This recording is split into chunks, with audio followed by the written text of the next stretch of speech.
Aujourd'hui est probablement la vidéo la plus importante que vous allez regarder. Si vous êtes ici, c'est probablement que vous cherchez à perdre 15 kilos en moins de 90 jours. Donc si vous faites partie de cette catégorie, sachez que pour rien au monde, vous voulez manquer ce qui va suivre. Qui suis-je pour refaire cette vidéo et vous partager cela? Eh bien moi, c'est Ryan, expérimenté de plus de 6 ans, j'ai accompagné la plupart des personnes comme Flo à perdre 40 kilos, ou alors Chibagan et Bakary à perdre leur premier kilo dès le premier mois. C'était à 91 exactement. Et quand j'étais pas agent, j'étais dans les 90. Du coup, le lendemain, je me suis repesé. Je faisais dans les 90 non agent.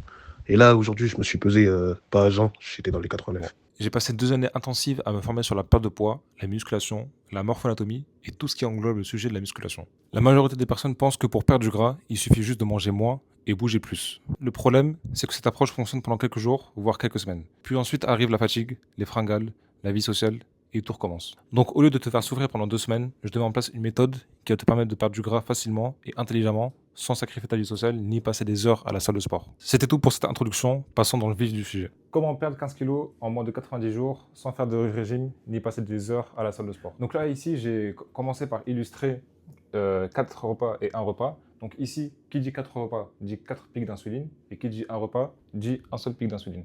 Donc ici on a le petit déjeuner à 8 heures. Ensuite, on a le déjeuner à midi. Ensuite, le goûter à 16 heures et à 20 heures. Ça, c'est ce que la plupart des gens font et la plupart des gens mangent. Et ici, on a un seul repas. Donc ici, on a un seul repas unique qu'on mange en général vers le soir. Mais tous les repas, tous les OMAD sont plaçables, que ce soit à 6 heures, à 18 heures, peu importe. Tant qu'on a un seul repas, on a un seul pic d'insuline. Le reste, on va pouvoir se reposer, avoir le système digestif au repos. Donc là, ici, on voit bien qu'avec ces 4 repas-là, on a tout le temps des pics d'insuline qui sont fréquents. Donc, ce qui veut dire qu'on a très peu de chances d'avoir l'énergie qui sera utilisée avec le gras. Parce qu'à chaque fois, c'est le glycogène qui est utilisé. Alors que ici, lorsqu'on a un seul pic d'insuline, on a toute cette période-là qui sera utilisée pour perdre de la graisse. Alors que ici, on n'en a quasiment pas. Donc ça, c'est vraiment l'avantage de l'OMAD, c'est que tu vas utiliser tes graisses comme source d'énergie, ce qui n'est pas le cas ici. Donc voilà, ça c'est un des gros avantages d'un repas, ce qui fait qu'à déficit calorique égal, avec un seul repas, on va pouvoir perdre beaucoup plus de graisse, parce que l'énergie qui est utilisée, c'est le gras. Donc on a vu qu'il y a des pics d'insuline fréquents avec 4 repas, stockage de graisse favorisé, glycémie qui est instable. Évidemment, ça peut créer des maladies comme le diabète de type 2, plus de graisse stockée, difficulté à perdre du poids, et plus de faim et d'envie. Parce que à chaque fois que tu manges, tu vas donner l'information à ton cerveau de manger. Si je mange tout le temps à midi, je vais avoir l'envie de manger tout le temps à midi, etc., etc. Le corps reste en mode stockage, ce qui fait qu'il a très peu de mal à perdre du gras. Mais si tu es en déficit calorique, tu vas quand même pouvoir perdre du gras, même avec 4 repas. La différence avec un repas, c'est que tu vas pouvoir perdre beaucoup plus rapidement parce que tu as un seul pic d'insuline, donc moins de stockage de graisse. Les graisses vont être utilisées uniquement si tu es en déficit calorique. La glycémie qui est stable, parce que la glycémie elle est stable parce que pendant toute la période, il y a une grosse période où tu vas pouvoir utiliser tes graisses comme source d'énergie. Tu as aussi d'autres bénéfices de santé comme l'autophagie, etc., etc. Il y a tellement de bénéfices là-dessus. J'ai fait une vidéo sur le jeûne, tu pourras la voir en description. Plus de graisse brûlée, donc on a plus de graisse brûlée pendant l'OMAD parce qu'on a une grosse période où la graisse elle est utilisée comme source d'énergie. Et on a un meilleur contrôle de l'appétit, parce qu'en fait, quand tu manges une seule fois, forcément ton corps va te demander de manger qu'une seule fois. Ce qui donne faim, c'est manger. Plus tu manges, plus tu vas avoir envie de manger. Moins tu manges, moins tu auras faim. Et le corps passe en mode brûlage de graisse, ce qui fait que le corps va utiliser les graisses comme source d'énergie. Donc les avantages du jeûne. Déficit calorique, plus facile à créer, parce que vu qu'on a un seul repas, on a juste une seule fois à manger un repas, donc on n'a pas beaucoup d'occasions à manger. On a une réduction du grignotage, donc on grignote moins dans la journée, ce qui fait que le déficit calorique est beaucoup plus facile à gérer. On a aussi moins de pics d'insuline, on a moins d'occasions de manger, meilleur contrôle de l'appétit, comme je disais, plus tu manges, plus tu auras envie de manger, et la glycémie qui est plus stable. Et l'utilisation des graisses comme carburant pendant le jeûne. Ce que je disais tout à l'heure, c'est que quand tu as un seul repas, au bout de 12 à 14 heures, ton corps va commencer à utiliser les graisses comme source d'énergie. Et la plupart des gens, comme ils mangent trop fréquemment, donc à 4 repas, ils ont du mal à utiliser ces graisses-là parce qu'ils n'ont jamais l'occasion. Et ici, tu fais la distinction entre une faim réelle et une envie de manger. Quand tu manges fréquemment, c'est que des envies, c'est pas pour ta survie. Alors que quand tu manges une seule fois par jour, c'est vraiment une envie réelle, une envie de survie. Et ici, tu as aussi une réduction, voire suppression des troubles du comportement alimentaire. Ils arrivent souvent lorsque tu fais des régimes stricts. C'est-à-dire que quand tu fais des régimes stricts pour perdre du gras, ça arrive souvent. Il y a des gens qui font un régime pendant 5 jours, Ils se disent, ils mangent poulet, riz, thon, brocoli pendant 5 jours. Et pendant tout le week-end, ils vont manger, ils vont craquer. Ce qui fait que ça peut créer des troubles du comportement alimentaire. Ce qui n'est pas du tout le cas quand tu es en nomade, parce que ça enlève l'envie de manger. Il y a plein de gens qui sont guéris des troubles du comportement alimentaire grâce à l'OMAD ou le jeûne. Donc les types de jeûne, on a plusieurs types de jeûne. On a le 16-8, donc pendant 16 heures je jeûne et pendant 8 heures je vais manger les calories. Ça c'est la plupart des gens utilisent ce mode de jeûne. On a le 24, donc le 24 même principe.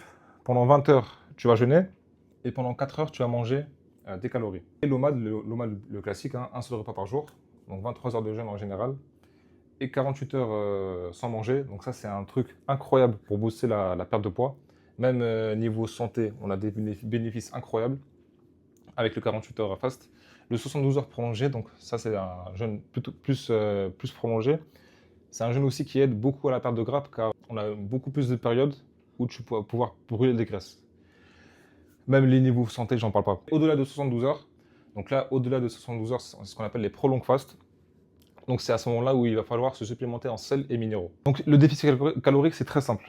C'est les calories consommées et les calories dépensées. Donc les calories qui rentrent et les calories qui sont sorties avec l'énergie que tu dépenses.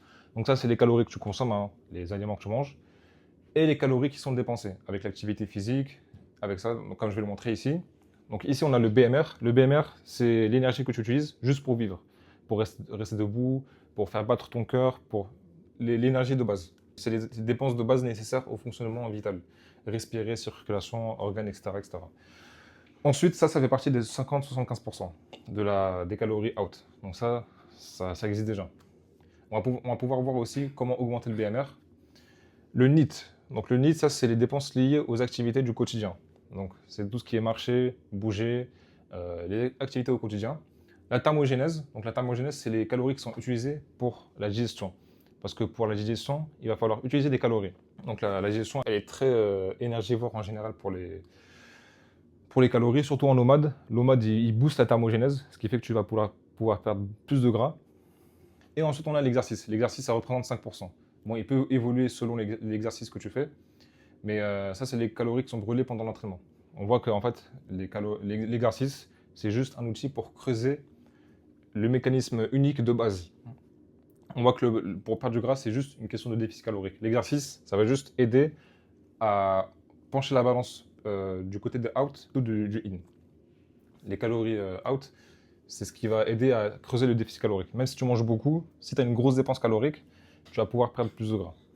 Donc voilà.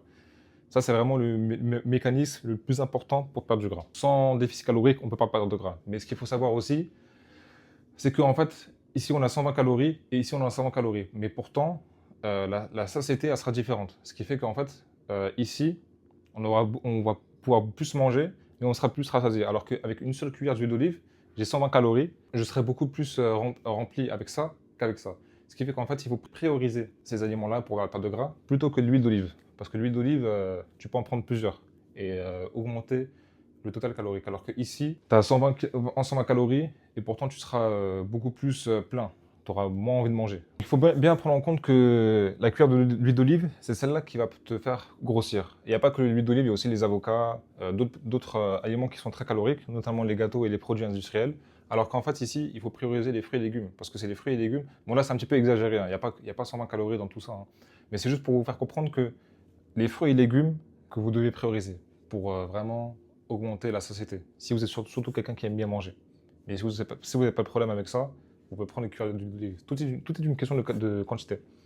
Vous pouvez prendre des cuillères d'huile d'olive hein, tant que vous respectez votre quota calorique. Exemple donc là on a un bol de fraises, 200 calories et 200 calories. Pourtant ces 200 calories n'auront pas le même impact sur l'estomac.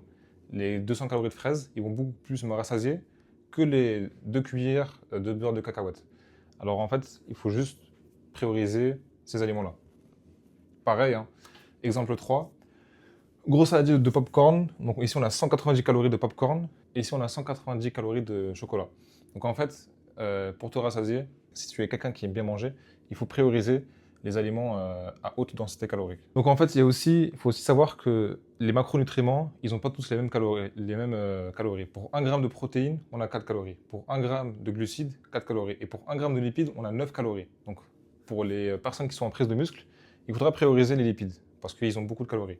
Mais pour les personnes qui sont en prise de masse, en sèche, il faudra prioriser les protéines parce qu'en fait, les protéines, ça aura un effet beaucoup plus thermogénésant dans le sens où le corps va beaucoup plus brûler les calories grâce aux protéines parce que les protéines sont des macronutriments qui sont très difficiles à digérer par l'organisme, ce qui fait que les protéines, il faut les prioriser.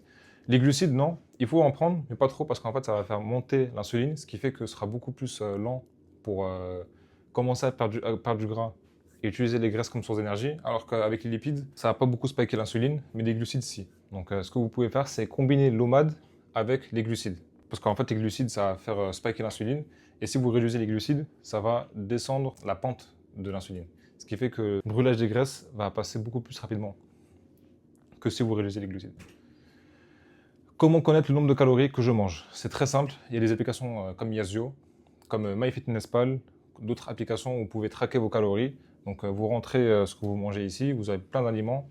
Vous pouvez même maintenant prendre en photo les aliments et une intelligence artificielle va pouvoir détecter les calories qu'il y a, les protéines et les glucides. Bon, c'est pas tout le temps fiable, mais la plupart du temps, moi je l'ai testé, à 90% du temps, c'était des trucs assez fiables quand même. Donc si vous avez la flemme, la photo c'est très bien. Mais sinon, vous pouvez même scanner les codes barres, c'est hyper pratique pour connaître les nombres de calories. De toute façon, c'est la seule méthode fiable pour connaître les calories que vous mangez. Est-ce que c'est grave si je loupe un jour? Eh bien, pas du tout, parce qu'en fait, sur la semaine, ça va se lisser. Donc, par exemple, si je suis en déficit de 400 et que le lendemain, j'ai mangé 300 de surplus, ben, en fait, ça va se rééquilibrer. Et ainsi de suite. Là, j'ai à 400 calories de déficit. Ici, j'ai 300 calories de surplus. Ici, j'ai 600 calories de déficit. Et ici, j'ai 200, etc., etc. Et ben, en fait, tout ça, ça va se lisser sur la semaine. Ce qui fait qu'en fait, par exemple, une personne qui est en prise de muscle, si elle est en déficit de 400 le premier jour, c'est pas grave. Elle peut rattraper l'autre jour de 300, etc. Et si, par exemple, vous êtes en perte de gras et que vous êtes en surplus un jour, vous pouvez rattraper en étant en 600 le lendemain. Donc, ce n'est pas un problème si vous avez mangé beaucoup trop de calories. Ça se rattrape les autres jours. Donc, comment le sport aide à être en déficit calorique? C'est très simple. Là, j'ai fait deux schémas. On va pas loin. Avant le sport, c'est stable. Donc là, vous êtes en maintenance calorique. Et après le sport, vous allez pouvoir dépenser plus de calories, ce qui fait que vous allez être en déficit calorique. Le sport va aider à être en déficit calorique. Alors que sans sport, ben en général, c'est possible de perdre du gras sans sport, mais il y a de fortes chances que vous êtes en maintenance calorique. Et en plus, ça va booster le métabolisme, surtout si vous faites la musculation. Ce qu'on va voir après, c'est que la musculation a un peu boosté le métabolisme et creusé le déficit calorique. Et donc là, on voit qu'il y a plus de calories dépensées, et donc des déficits caloriques plus grands, en général. Mais on peut totalement être en déficit calorique sans sport. Ça dépend de ce que vous mangez comme calories. Sport à jeun ou pas à jeun? Bah, c'est très simple. Ici, j'ai mis après un repas. Donc après un repas, le corps va tout simplement utiliser les réserves, enfin, toute l'énergie que vous avez mangée juste avant. Donc le glycogène. Alors que si vous êtes à jeun, au bout de 12 à 14 heures, le corps va commencer à utiliser les graisses comme source d'énergie. Ce qui est très bien parce qu'en fait, lorsque vous êtes à jeun, vous avez le corps qui n'est pas en pleine digestion, vous avez le corps qui est frais, qui a beaucoup plus d'énergie que si vous êtes en digestion, parce que la digestion elle peut consommer jusqu'à 80% d'énergie. C'est vraiment énorme. On appelle le deuxième cerveau, c'est le système digestif, ça peut consommer beaucoup d'énergie. C'est pour ça que je préconise toujours de t'entraîner à jeun. Parce qu'à jeun, tout simplement, c'est beaucoup plus simple pour toi et tu pourras perdre beaucoup plus de gras. Parce que l'énergie que tu vas utiliser pendant ton sport à jeun, ce sera la graisse. Alors que ici, ce sera le glycogène. Donc voilà, la source d'énergie la plus disponible. En plus, c'est une énergie qui est stable. C'est pas comme lorsque tu manges, tu as un pic d'insuline et après tu redescends, tu n'as plus d'énergie. Là, c'est vraiment une énergie qui est stable parce que c'est la graisse. C'est pas comme hypoglycémie réactionnelle. Est-ce que la musculation elle va vraiment aider à perdre du gras? Et ben, c'est très simple. En fait, la musculation, ça c'est une personne qui a une faible masse musculaire et ça c'est une personne qui a une masse musculaire élevée. Une personne qui a moins de masse musculaire, elle va perdre moins de gras qu'une personne qui a déjà une masse musculaire élevée. Parce qu'en fait, juste le muscle, il consomme des calories. Alors c'est pas énorme. Hein. C'est pas la quantité de calories qui est brûlée par une personne qui est musclée, elle n'est pas énorme. Mais il faut quand même prendre ça en compte. La musculation, elle est vraiment utile, surtout si la masse musculaire elle est élevée. Donc voilà, c'est ça la différence entre une personne maigre et une personne qui a du muscle. Maintenant, la grande question, c'est comment adapter tout ça à ta propre personne. Et bien, pour l'adapter, ce que je te propose, c'est de prendre un appel avec moi où on va faire un bilan sur ta situation et te donner un plan d'action précis à la fin.